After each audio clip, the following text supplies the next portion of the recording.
student scholars in association with Goa Headmasters Association.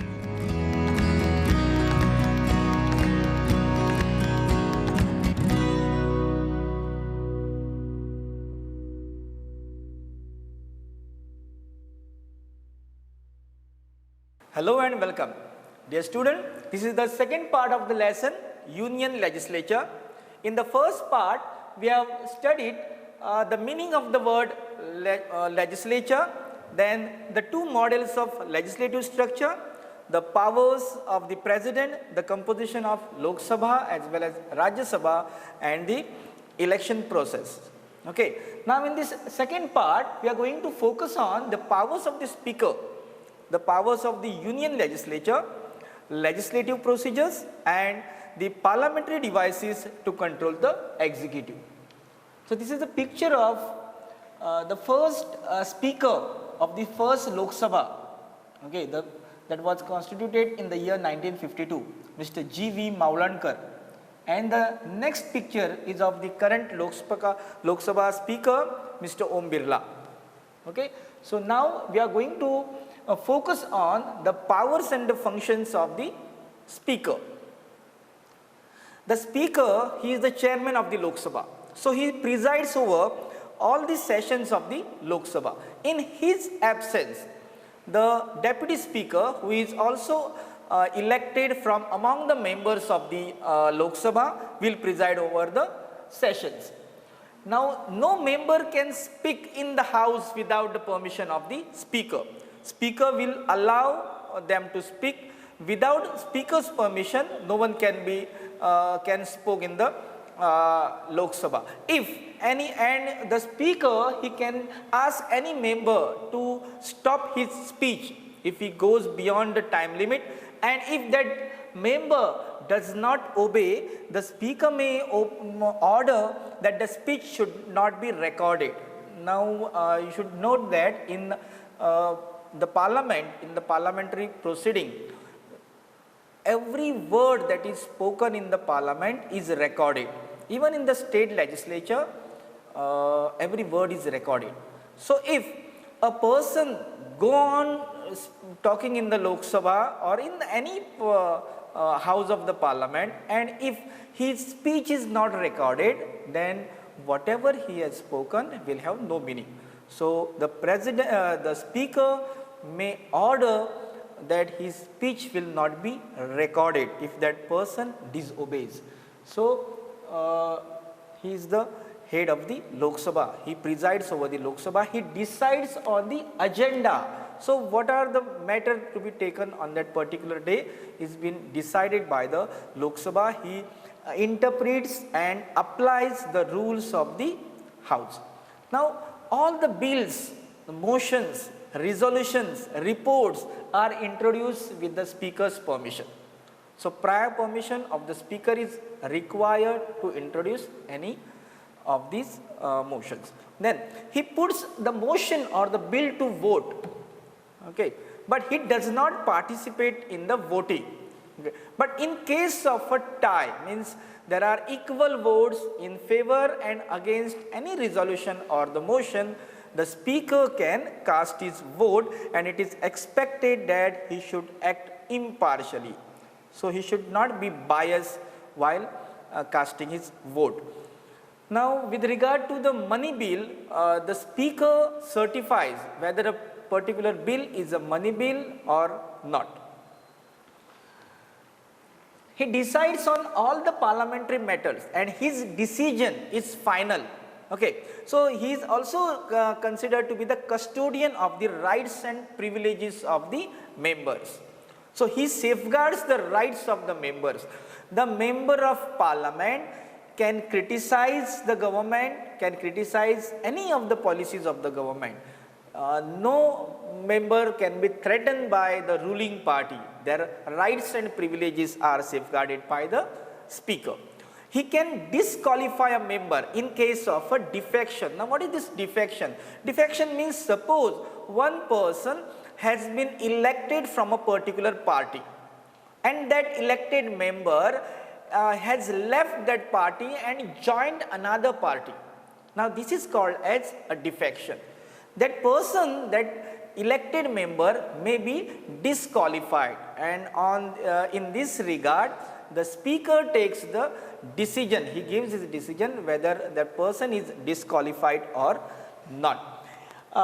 He also accepts the resignation of a particular member. If suppose a member want to resign from his membership, then the resignation is addressed to the speaker. Speaker will accept the resignation and he will decide about the genuineness of the resignation. Means the resignation should be in a proper format, it should not be handed over by any other person than the concerned person who wants to resign from his post.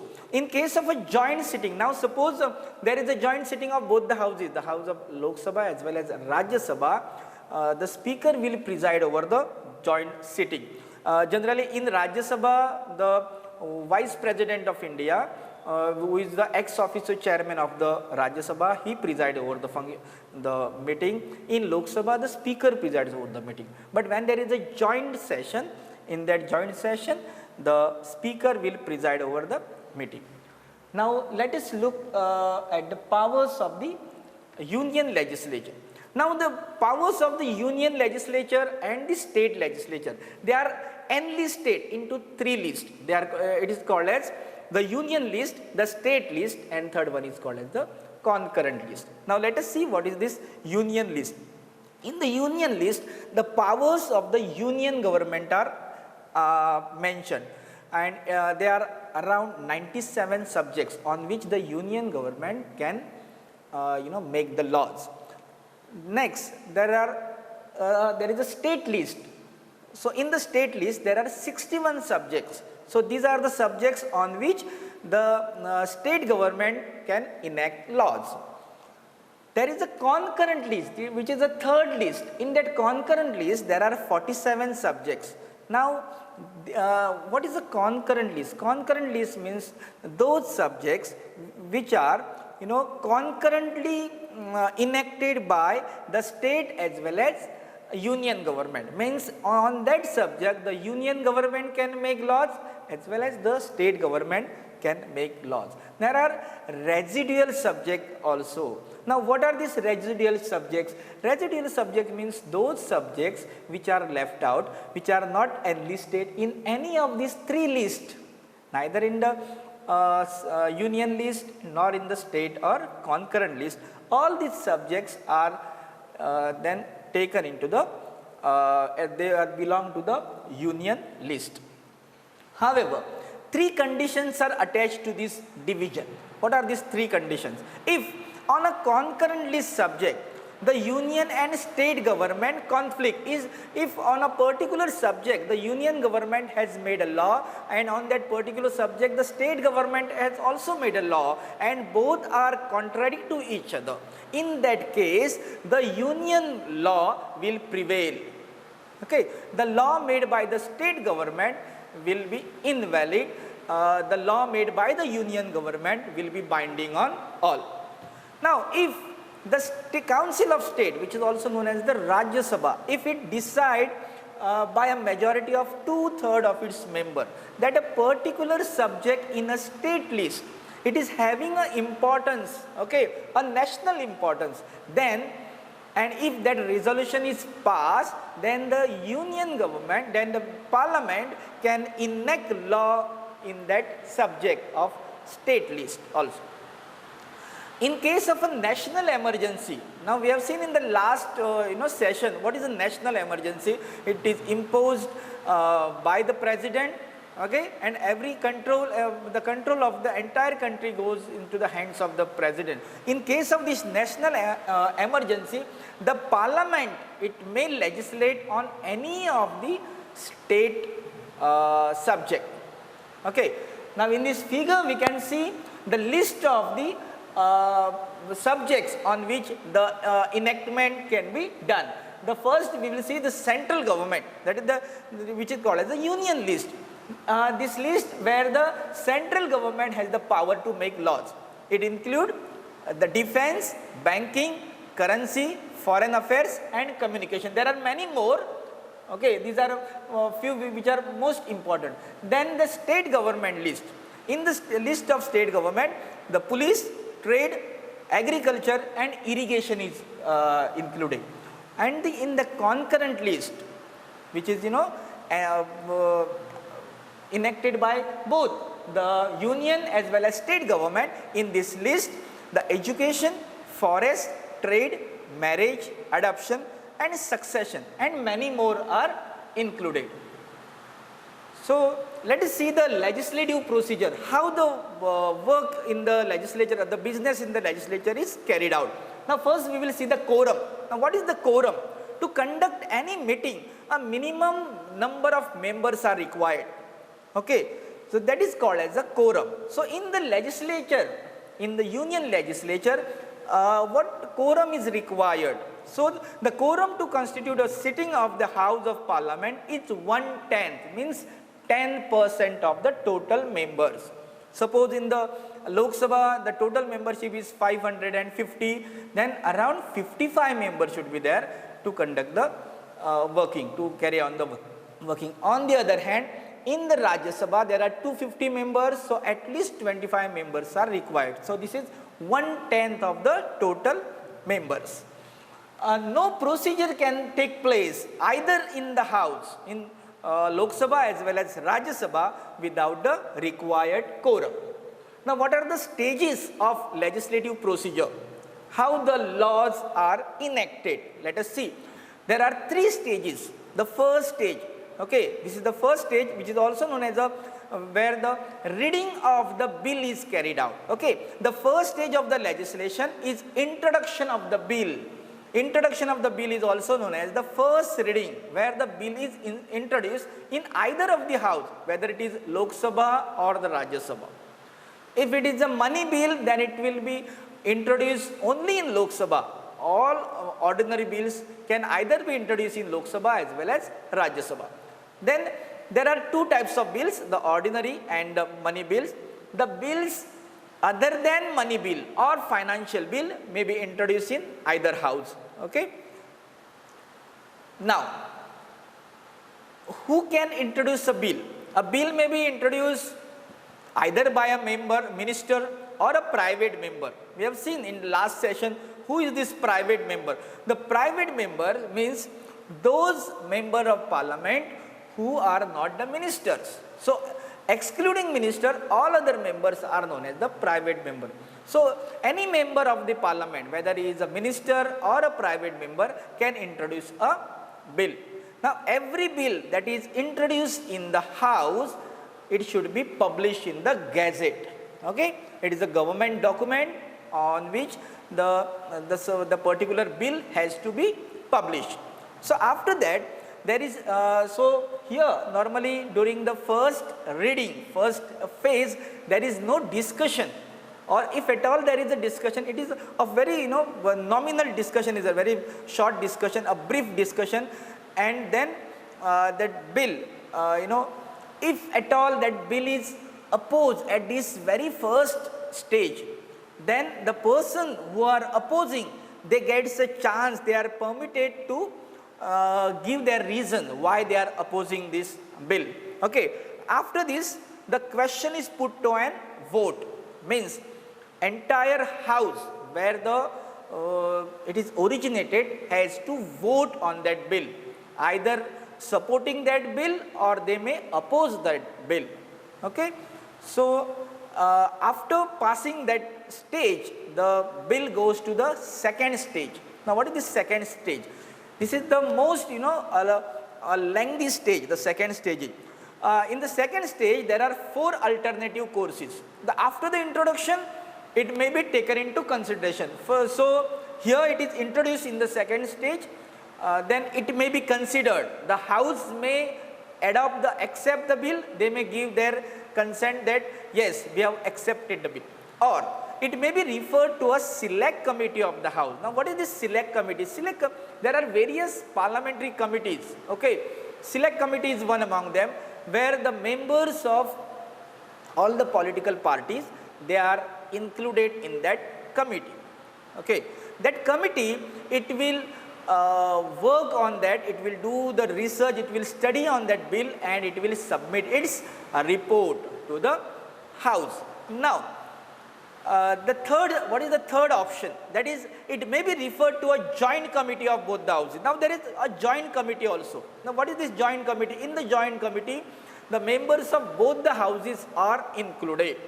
Now, we all know that the Rajya Sabha members are around 250, the Lok Sabha members are around 550. Okay. So, what is the proportion of this joint committee? So, it is 1:2. If suppose there are 15 members in this joint committee, then 10 members will be from Lok Sabha, 5 members will be from Rajya Sabha. Because in the Lok Sabha, the membership is double than the Rajya Sabha. So, this is how the joint committee will work. That joint committee will work on that bill and they will submit their report. Now, there is one more scenario. The bill, it may be referred to, it may be circulated for the to the public. Okay, so for soliciting the public opinion. Now, first 3 options were, they are regular thing, means they are generally adopted in the routine legislation. But the fourth one, that is the soliciting public opinion, when it is, why the public opinion is solicited, why it is required to get the public opinion. Means suppose a bill is introduced and after it is passed, suppose there is, the people may enrage or there may be a controversy or agitation by the people. In that case, before passing that bill, before making it a law, the public opinion is taken. So next, if the bill is taken into consideration, if the second stage is over, suppose there are some amendments, means the changes. Now, who can suggest the changes? Any member of the parliament, they can suggest the changes. And if these changes, they are also taken into consideration, then clause by clause consideration is it is of that is done.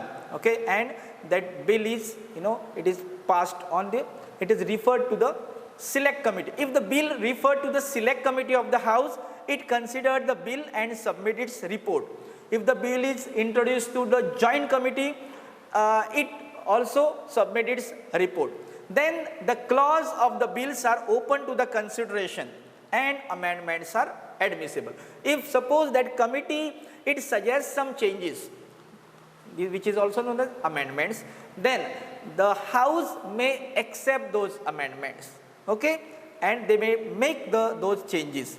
Now, this stage is very time consuming stage. That is why the second stage of legislation is, it is very cumbersome stage. It's very time consuming.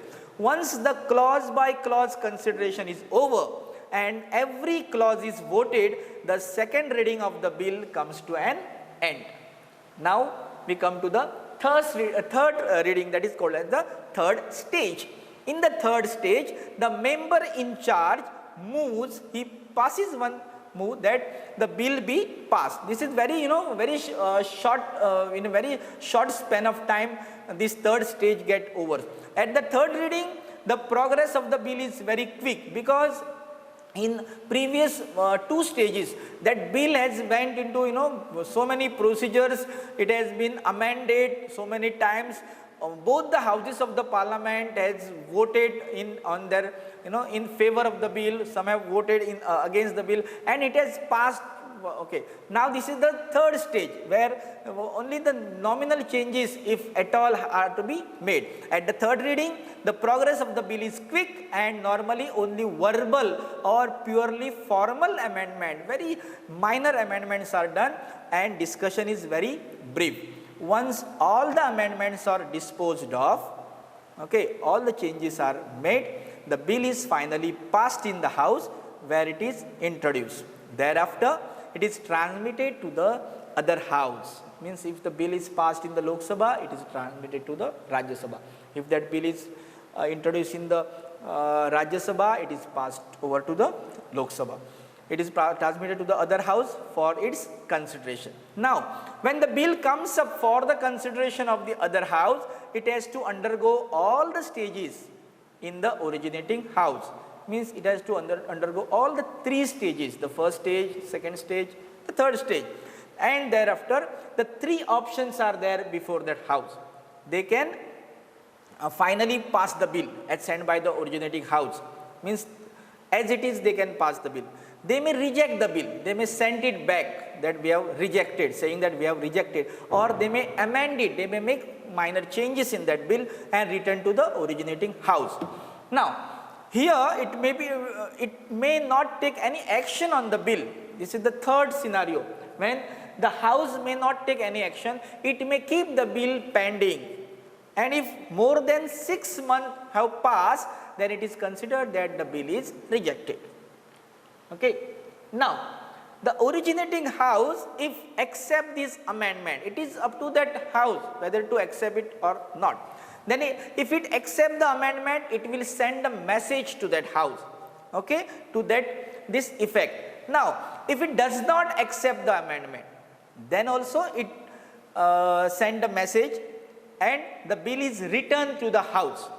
In case both the house do not agree, now here there is a joint sitting. The president will summon a joint sitting of both the houses. The speaker will preside over that joint sitting. Now the disputed provision is finally adopted or rejected. In the joint sitting, the members of Lok Sabha and Rajya Sabha will unitedly they will vote in favor or against that bill, and that bill may be passed or may be rejected. Now after passing that stage, that bill will go to the president for his assent. Now the bill that is finally passed by both the houses is presented with the signature of the speaker to the president for his assent. Now we have seen in the last session that president will have three option before him. He can give his assent, he can withhold his assent, or he can send the bill back. Now if president gives the assent, the bill becomes an act, which is also known as a law, and is placed in the statute book. Now statute book means all the laws are compiled in that book, which is also known as a statute bill.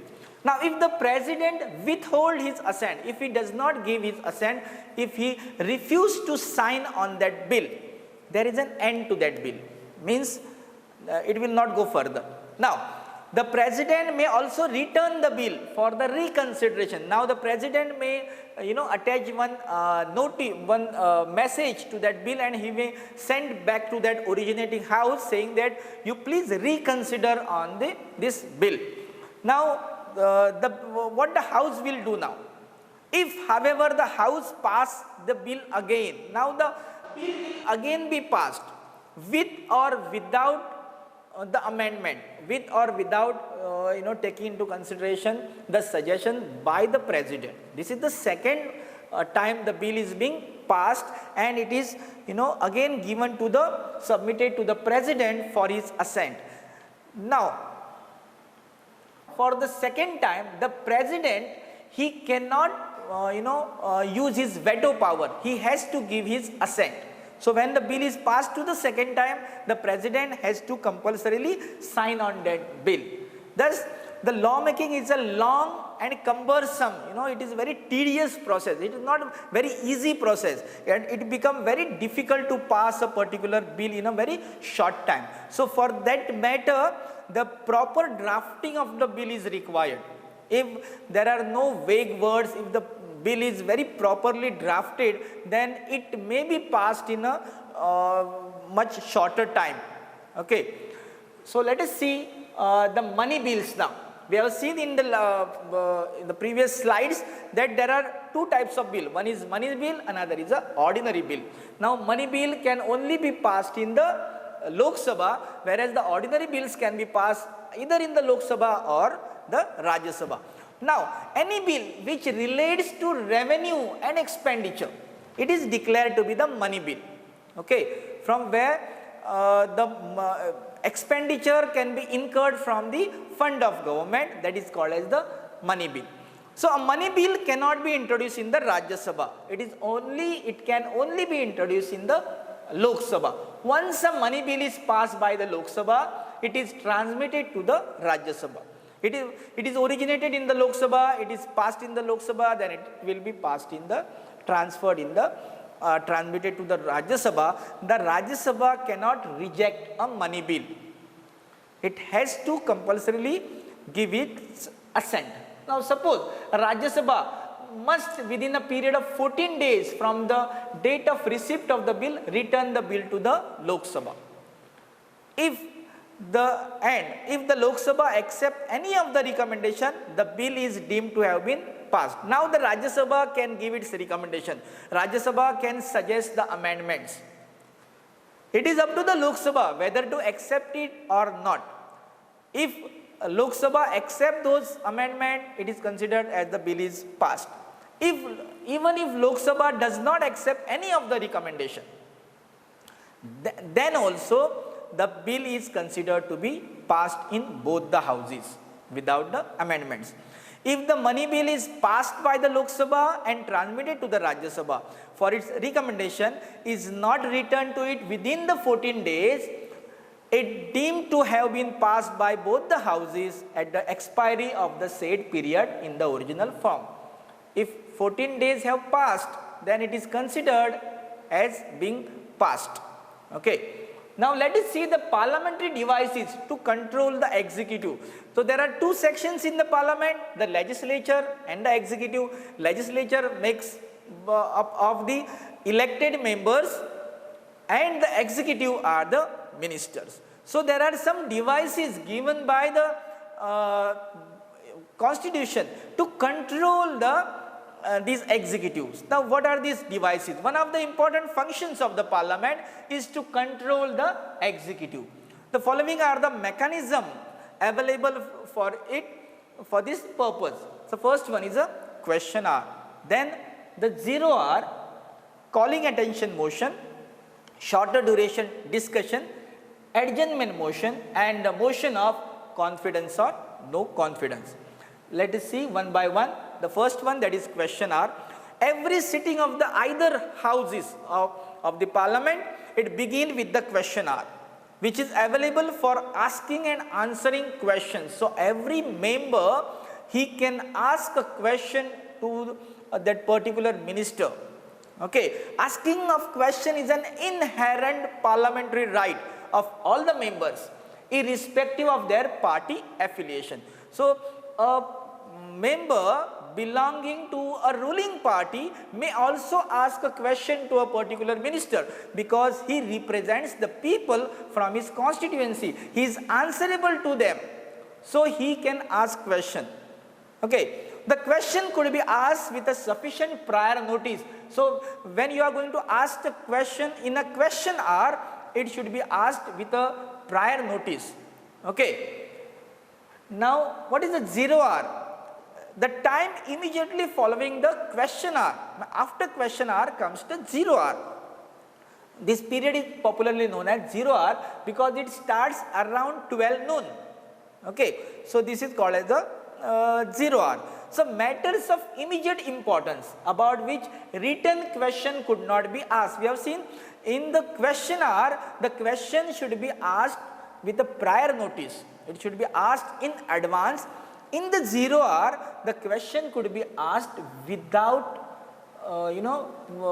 sufficient prior notice. Okay, these questions are raised during the 0 hour. Let us see the calling attention motion. What is this calling attention motion? This is moved to call the attention of the minister to any matter of urgent public importance.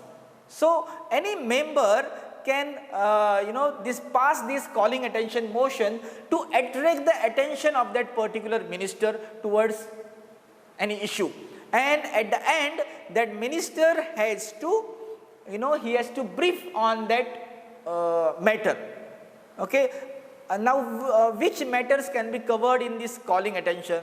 Only those matters which are primarily concern of the union government.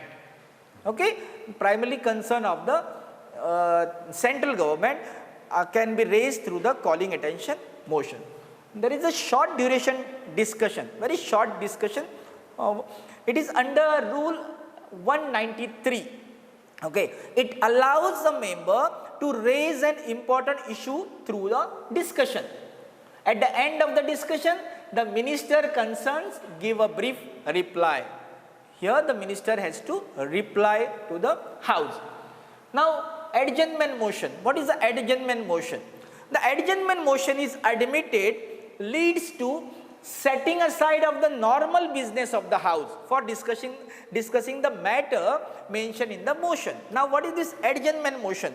Means if that motion is passed, the routine matter is kept aside and the discussion is done on that particular issue for which the adjournment motion is passed. And the purpose of the adjournment motion is to take the government to task for a recent act. If government has done something that it hurt the sentiment of the people, or if it is disliked by the people, in that case this adjournment motion can be passed by the opposition, and if this is passed, it is considered to be a serious consequence. Means here it is considered to be a sort of censure, means a severe criticism on the government. Okay. Now finally the motion of confidence or the motion of no confidence. What is this motion of confidence? The government in power moves the motion of confidence to prove its majority. So usually this motion is passed after the government is formed by the election.